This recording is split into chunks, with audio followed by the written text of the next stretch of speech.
So, my name is Noah Lindler. These are the knitters, and we're just here to talk today about experiences within the church from time here. So, first off, pretty easy. How long have y'all been members of the church?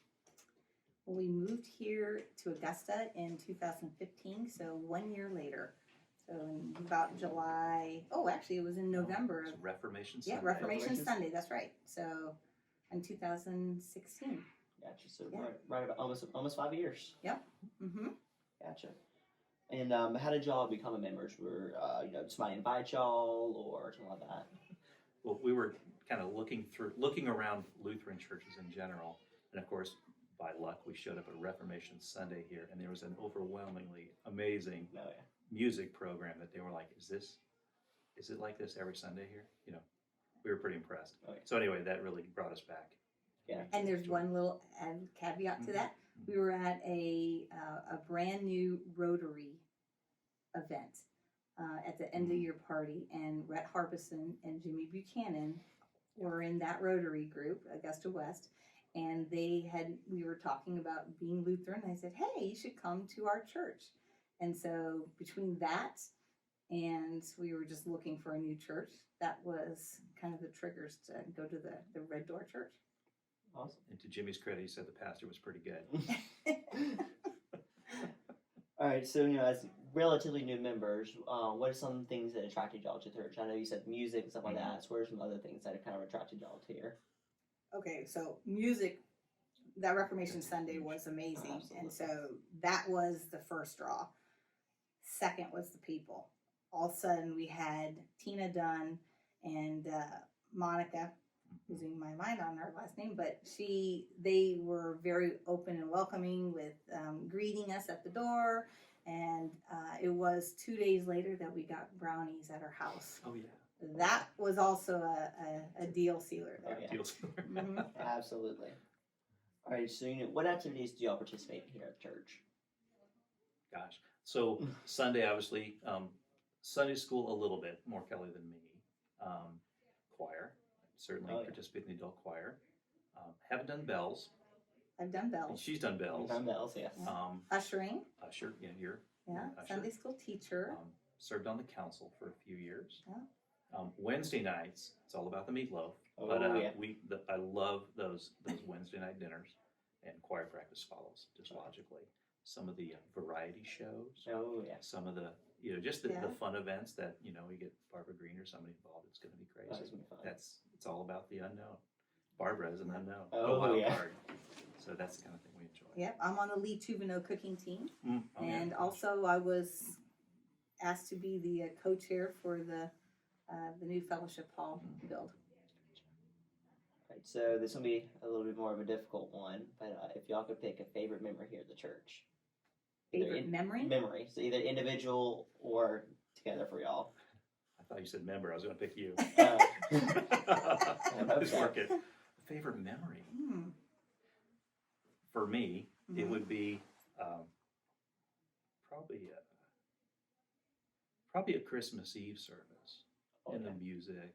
Just it's beautiful the way the pastor brings the Bible down and all the ceremony and it's great to be part of it. So that's my favorite. I would have ditto that. Yeah, I know. And we never agree on it. This is huge. Alrighty, what is one thing y'all think we do best here at Resurrection? I think we've been to many different churches in the military, but I believe this particular church is definitely more open to visitors, and kind of open arm, make them feel part of the family right when they step in the door, rather than kind of you're a stranger, so let's get to know you a little bit over time. I think it's an immediate, you're part of the family. Come in and worship with us. Absolutely. I would say the community outreach. Now, we're physically located downtown where there's a need for all kinds of outreach. Right. If it's food or it's help, whatever, and it's continuous. There's always something going on that helps our neighbors. And there's the food pantry is probably the best thing, or the prepping for meals. Happens all the time, and there's always people in the church that do it. So Absolutely. it's constant. All right, if we could add one thing here to make Resurrection any better, what would y'all say that could be? I mean, that's gonna be pretty hard as well. I think we need to do more to bring new people in.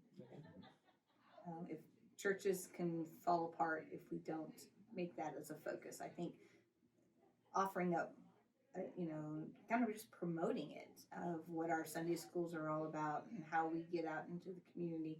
But we always have to focus on growing the church, and I think we just need to make a larger effort on that. And this church has gone through kind of assessment a couple of years ago of how we do grow and thrive.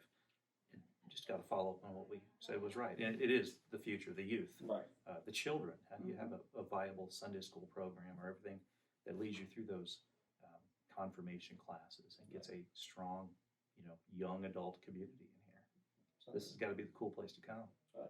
So we got to build it. Okay, so over your time here, have y'all seen a lot of changes within the church?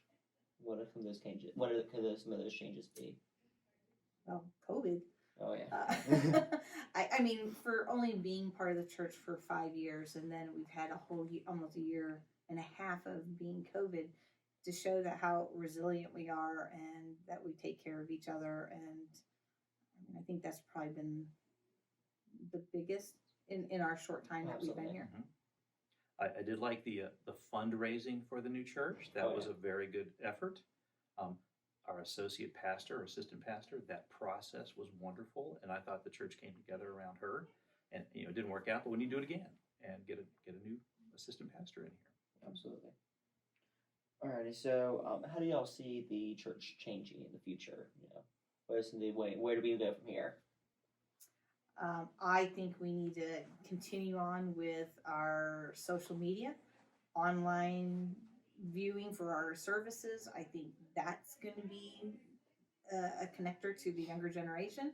And even to those who are seniors that are moving away but they still want to stay connected, I think that, and what Team Lindler has done to put that together, I think that's crucial. We need to become more state-of-the-art and more relevant to the younger generation. If not, we won't make it.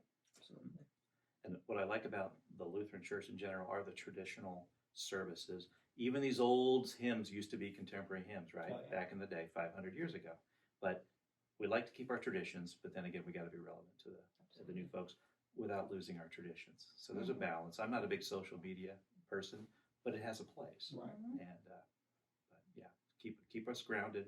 I love the traditional service and what it does. Just make it fun. It already is. Has something at the church, whether it be a sermon or an activity or some sort of outreach program, kind of pushed you to change something in your life, whether it be telling others about faith, volunteer work, working with the church, things like that?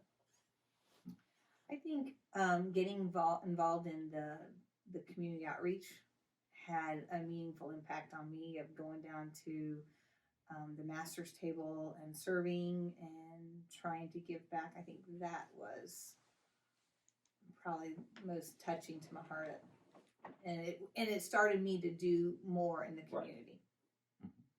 Helping with stewardship, time, talent, treasure. Of course, I'm in a financial industry professionally now, but the whole idea of giving charitably of money, what's in your balance, or what's in your what you can give, what percentage perhaps, or time and talent. That's always a push.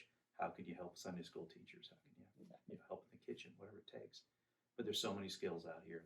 A lot of times people just have to be asked, and you just have to be bold enough to ask them what they need. All right, so when you're talking to friends and family about the church, what are some things you kind of say about the church? Something your big highlights for the church.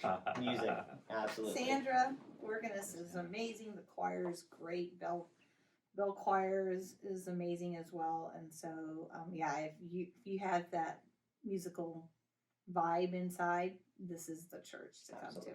Yeah. And we tell people that the person that actually built our home was a member of this church and also played an organ here.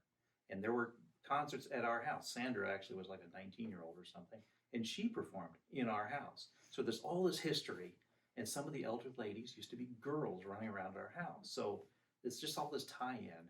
And we just tell people, this goes on for generations. Absolutely. I think the Green family probably has, 8 generations involved here, whatever it is. But Strickland. Gene Strickland, oh my goodness. Okay. But you see that history. Ask Gene anything. Oh, yeah. You know, she knows, Oh, yeah. and it's a beautiful thing to have that kind of just Absolutely. presence. Yeah. This church isn't going anywhere. Oh, yeah. Anything else you'd like to add? We're very happy here. Cannot even fathom another church family in town to go to leave. We feel like we're at home, and we're happy that the God led us to this particular building, this establishment, and the family and love that we have. So, Amen. yeah. Give Sandra a pay raise. There you go. Plug for her. This is beautiful. We'll keep coming. We'll keep bringing people. Absolutely. Thank y'all.